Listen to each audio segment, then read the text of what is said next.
Estamos de regreso, Realidad en Contexto, Boreal Televisión, Voz Dominicana, Boreal Televisión, con imagen HD a nivel nacional y en todas las plataformas digitales. Ahí está Boreal Televisión, nos acompaña el licenciado Reinaldo Enrique, como cada jueves, a hablar de temas de derecho. Buenas noches, licenciado buenas noches, Reinaldo. Sí. Vamos a hablar de un tema hoy que es de significativa importancia en el procedimiento civil e inmobiliario. Es el relativo a los incidentes y su impacto en estas dos materias del derecho, civil e inmobiliario. Sí, es interesante. Buenas noches. Fíjese, usted sabe que todo medio que tienda a declarar adversario que un proceso, todo lo que tienda a hacer declarar al adversario un proceso irregular, es decir, suspenderlo, extinguirlo o dilatarlo, tiende a ser un incidente. Hay diversos o distintos tipos de incidentes porque se manejan situaciones diversas. A veces tiene que ver con algunas excepciones del procedimiento relacionado, como ya hemos dicho en otros momentos, con las nulidades de forma y fondo, para ser más específico, que ha tenido que ver con los medios de inadmisión, que ha tenido que ver también con esos incidentes que relacionan o envuelven algún aspecto declinatorio, o también con algún aspecto de suspensión procesal o de prevención de instancia. Entonces, creo que reviste una importancia colosal tanto en la materia civil como en materia inmobiliaria. Cuando se plantea uno de esos incidentes en audiencia, el abogado que lo plantea, ¿los jueces tienen facultad para decidirlo ahí mismo o con el fondo? Bueno, todo dependerá de las circunstancias, porque hay incidentes que no tocan el fondo y hay otros que sí. Entonces, por eso decíamos en tiempo atrás que hay sentencias que son preparatorias y hay otras que son interlocutorias. Entonces, siempre que se trate de medidas que necesariamente no envuelvan propiamente un incidente, sino alguna medida de intrusión, bueno, pues evidentemente que no habrá necesidad de fallarlo conjuntamente con el fondo, sino que se dicta en el momento, es decir, previo a hacer derecho. Y en ese sentido se lleva ese proceso a un estado donde ya las partes estén en condiciones de que ese proceso pueda ser sustanciado adecuadamente. Pero si da la ocasión de que alguna petición tiene que ver con algún trasfondo sobre aspectos de derecho, porque probablemente alguna de las partes no tiene la calidad, o probablemente porque alguna de las partes no tiene interés jurídico legítimamente protegido y se pueda demostrar, o porque no tiene un poder, o porque no tiene la capacidad, bueno, el caso es que el juez tendrá siempre la facultad de declararlo antes de hacer derecho, significa decidirlo en ese momento. Pero cuando hay aspectos que trascienden y presumen tocar fondo, pues el juez puede también fallarlo conjuntamente con el fondo, aunque por decisiones distintas, por razones distintas. Podría hacerlo, así lo establece el artículo 4 de la ley 834. Bien, usted podría decirle a los amigos televidentes cuáles son esos incidentes que se dan, o medios de excepción, porque un incidente es un medio de excepción. Son diversos, porque hay excepciones e incidentes que envuelven excepciones procesales, hay otros que envuelven medios de inadmisión y así por el estilo. Y hay otros que envuelven eminentemente un incidente propio, como es el caso de la inscripción en falsedad, que ya tiene que ver con la separación de algún medio de prueba de algún proceso determinado, sea en estas materias tanto civiles como inmobiliarias. Y si decimos algunos de ellos, ya que usted pregunta sobre las excepciones, pues pudiéramos hablar de la litispendencia.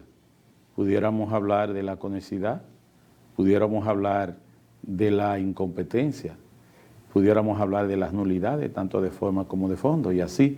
Ese es el grupo que tiene que ver con las excepciones procesales, que tienen que ver necesariamente con dos grupos, que se dividen en dos grupos. Ahí están las declinatorias y están las dilatorias. Hay un grupito que envuelve alguna excepción procesal, que es un tipo de incidente que ordena que un tribunal decline a otro, por razones diversas. Puede ser porque hay algún expediente que tenga alguna relación muy, digamos, ligado, estrecha, muy estrecha con el muy otro. estrecha, muy vinculado Sí. al otro, y pudiera, no necesariamente que sea el mismo caso, pero pudiera entenderse que hay cierta conexidad y el tribunal podría declinar para que no se dicten sentencias distintas, sino que se dicte una sola sentencia y envuelva ambos aspectos, naturalmente, cuando son las mismas partes, cuando tienen alguna similitud en el objeto, alguna similitud, no necesariamente el mismo objeto, y cuando envuelva alguna causa particular que vincule, no necesariamente que sea la misma, pero sí que pueda vincular a una parte con otra.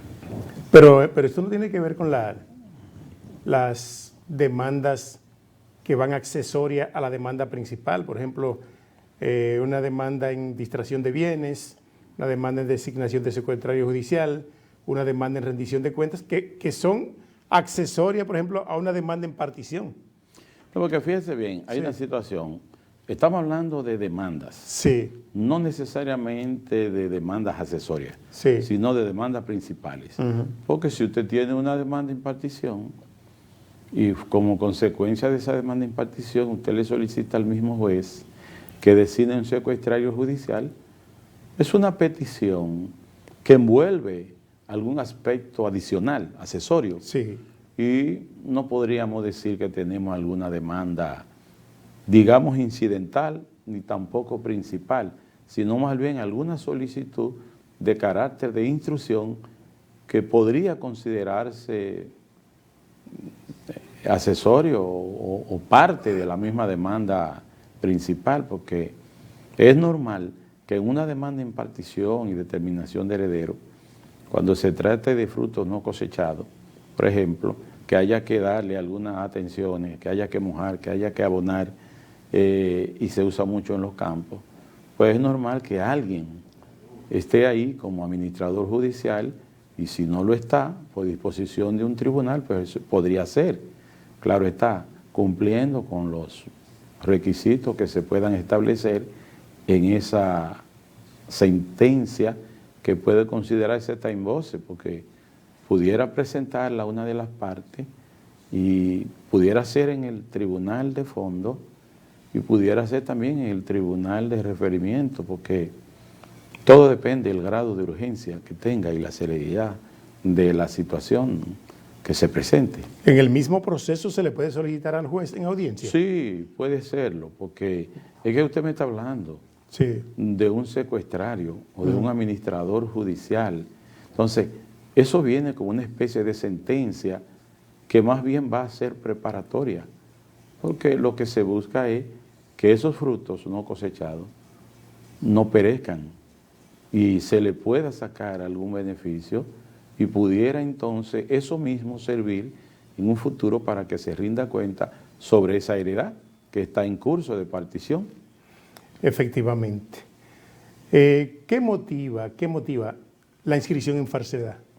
Bueno, porque ya la motivación que tiene la inscripción, fíjese que es un incidente, es una especie de incidente en materia civil, pero que se da cuando en virtud de las disposiciones de los artículos 214 y siguientes del Código de Procedimiento Civil, una de las partes tiene interés en promover o arguir la falsedad de algún documento. ¿Con qué finalidad? Con la finalidad de hacer que ese documento sea separado de todos los medios de prueba que puedan tener las partes para hacerla valer en justicia. Por ejemplo, usted como demandante entiende en una demanda civil que algún documento X les resulta que es falso, vamos a decirlo así, es falso. Si usted puede necesariamente, conforme al 214 y siguiente, notificar un acto de alguacil a la otra parte. ¿Para qué? Para intimar a la otra parte que dentro del plazo de 8 días pueda responder también con un acto de abogado a abogado de si desea o no servirse de ese documento, porque él tiene la iniciativa de inscribirse en falsedad contra ese documento. Entonces, ¿qué va a hacer la parte intimada? Bueno, tiene un plazo de 8 días. 8 días que la jurisprudencia dice que no es fatal, pero sí el intimado tiene la finalidad de establecer si se servirá o no, porque hay una situación, todo el que está en justicia y tiene algunos documentos que pretende hacer valer en justicia, entiéndase por la vía de la prueba documental o literaria, pues entonces podrá decir por acto de alguacil si se servirá de él o no. Si dice que sí, evidentemente, si el intimado dice que sí, la parte demandante tendrá dentro de esos 8 días la obligatoriedad de solicitarle al juez de manera incidental un auto para los fines estableciendo cuáles son los motivos por los cuales él se inscribe en falsedad. Ahora bien, hay que establecer cuál es la seriedad. Esos 8 días están dentro de lo llamado el plazo fatal, porque pasarían, a cualquier abogado se le pasarían rápido. Sí, pero el que ya intima, sí, para estableciendo que tiene el interés de inscribirse en falsedad y lo hace, es decir, notifica el acto, dentro de esos 8 días que establece el 214 al 217, tiene la obligatoriedad de hacer un escrito estableciendo cuál es la seriedad que él considera que tiene un documento determinado para inscribirse en falsedad. Los vicios que entiende. Sí, y el tribunal emitirá un auto que no va a decir nada más que simplemente ordenándole a la otra parte, es decir, fijando una audiencia a esos fines para discutir sobre la seriedad, no sobre las pruebas ni sobre los debates de la inadmisibilidad o no, es decir, sobre la seriedad, que esa es la primera etapa. La segunda etapa sería sobre si esa inscripción en falsedad reviste algún medio de admisibilidad o no, y terminará tanto una como la otra con sentencias.